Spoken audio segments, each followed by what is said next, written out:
Mapagpalang araw sa inyong lahat. Tara, samahan nyo akong magluto ng chicken feet, Chinese style.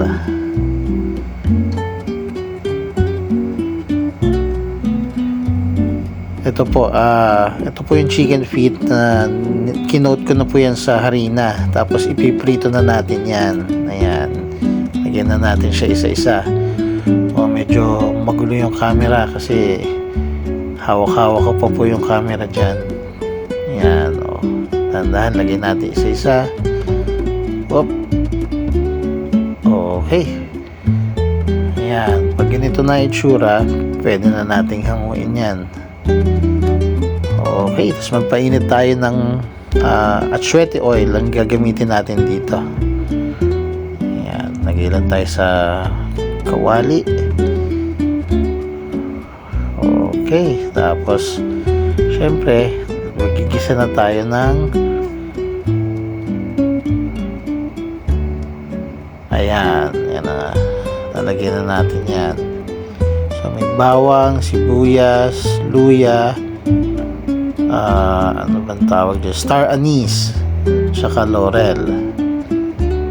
Ayan, isa natin igisa yung mga yan. Siyempre unahin muna natin yung luya, sunod natin ang sibuyas,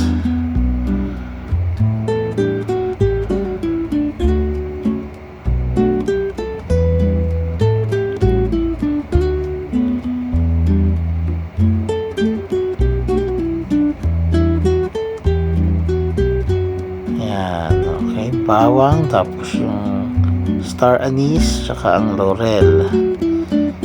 Ayan, gisa-gisa lang natin ng konti para lumabas lang yung aroma. Okay, tapos yung chicken feet pala, after kong pinrito, binabad ko yan sa malamig na tubig. Hindi ko na na-videohan. So, eto na siya, ilagay na natin siya dyan. Okay. Tapos halu-haluin lang natin. Medyo isasangkot siya natin yan. Ayan. Kaya medyo nahirapan ako. Itos natin ng konti. Ayan. Oop. Okay. Tama na. Baka matapong pa. Ayan. Kunin lang natin sa gilid. Mga tumikit na bawang at sibuyas. Yan, konting halo-halo lang, mekos-mekos natin. At meron ako ditong pinakurat. Lagyan natin ng pinakurat yan. Konti lang. Alright. Okay. Siyempre, dagdagan natin ng cane vinegar. Okay. Oops, para medyo kulang. Dagdagan pa natin ulit. Isa pa. Okay. Tapos lagyan natin ng toyo. Marami kaming stock niyan. Isa pa ulit. Yan. Okay. At syempre, para medyo pumula ng konti, lagyan natin ng ketchup. Right, tapos mekos-mekos lang ulit. Halo-halo lang.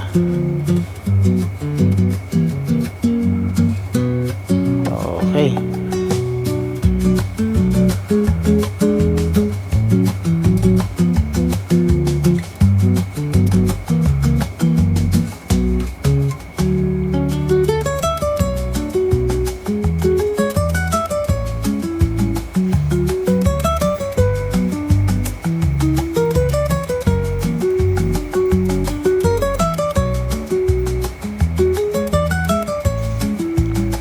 Siyempre, lagyan natin ng oyster sauce.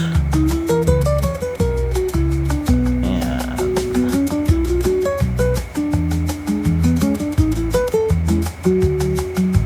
Tapos, 2 tasang tubig.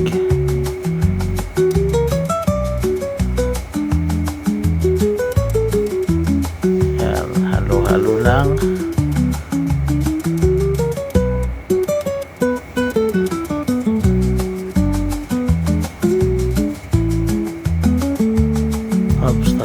natin siya ng sugar. Tansya-tansya lang tayo sa mga nilalagay nating ingredients.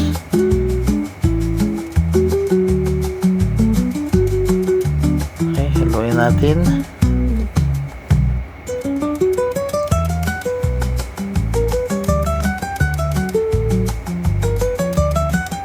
Okay, tapos lagyan natin ng hoisin sauce.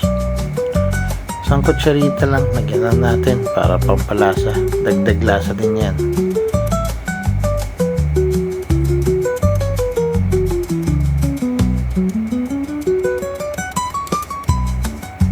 Okay, takpan muna natin at simmer muna natin yan ng mga ilang minuto. Okay, pag kumukulo na, lagay na natin yung black beans. Ayan, konti lang, baka masyadong umalat. Okay, haluin natin. Siyempre, tatakpan na uli natin yan hanggang sa lumambot.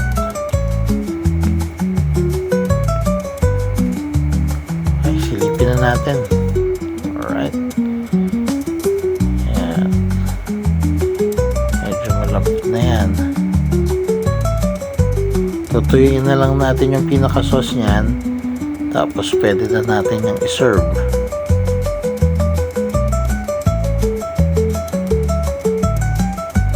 Okay. Eto na siya. Lagyan na natin yung sauce. Oops. Isa pa.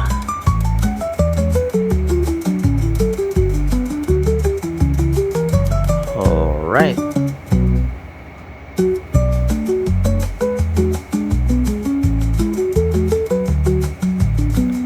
Okay, ito na ang ating chicken feet Chinese style.